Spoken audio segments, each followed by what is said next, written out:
సింహానికి కాపరులు ఉంటారా ఉండరా? అదేమనుకుంటుందో తెలుసా? నా పంజానే నా కాపరి, నా బలమే నాకు కాపరిని బలాన్ని కాపరిగా చేసుకుంటాయి.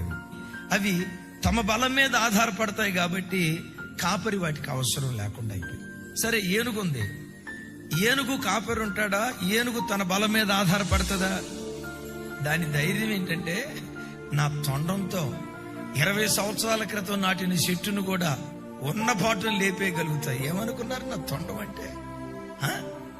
ఈ తొండంతో నేనేమైనా చేయగలనని అది తన బలం మీద ఆధారపడుతుంది.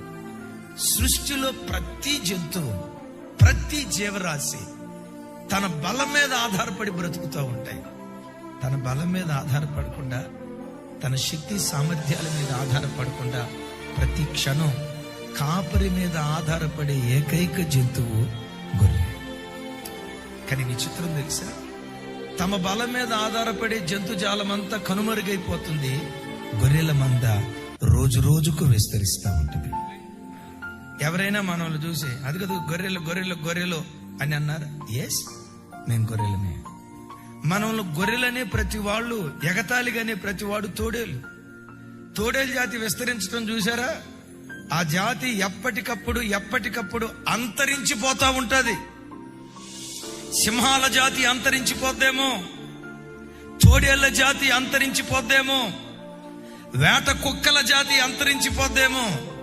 గొర్రెల సంతతి రోజు రోజుకు అది ప్రవర్ధమానం చెందుతూ ఉంటది. నాకు బైబిల్లో హృదయాన్ని ఉప్పొంగ చేసే ఒక మాట ఏంటో తెలుసా? ఇశ్రాయేలీలకు ఆధారుడు నరుడు కాడు. మరి ఇశ్రాయేలీలకు ఆధారుడు ఎవరు? ఇశ్రాయేలీలకు ఆధారుడు దేవుడైన యెహోవా. ప్రపంచంలో ఏ ఆధారమైనా, అది సాఫ్ట్వేర్ రంగమా, కంపెనీ సెక్టారా, ఫ్యాబ్రికేషన్ సెక్టారా, ఎడ్యుకేషనల్ సెక్టారా, ఏ సెక్టార్ అయినా లోకంలో ఉన్న ప్రతి ఆధారం ఏదో ఒక రోజు కదిలిపోతుంది.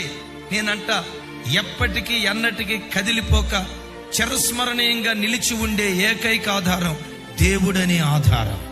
అందుకని ప్రభు బిడ్డలారా, నీవు గొర్రెగా దేవుని సన్నిధిలో బ్రతుకు. ఆయన నా కాపరి. గొర్రె కాపరి మీద ఆధారపడ్డట్లుగా కరువు వచ్చిందా? కాపరి మీద ఆధారపడు. ఇంట్లో అనారోగ్యమా? కాపరి మీద ఆధారపడు. భార్యాభర్తల మధ్యలో అసమాధానమా? కాపరి మీద ఆధారపడు. పిల్లల మాట వెంటలేదా? కాపరి మీద ఆధారపడు.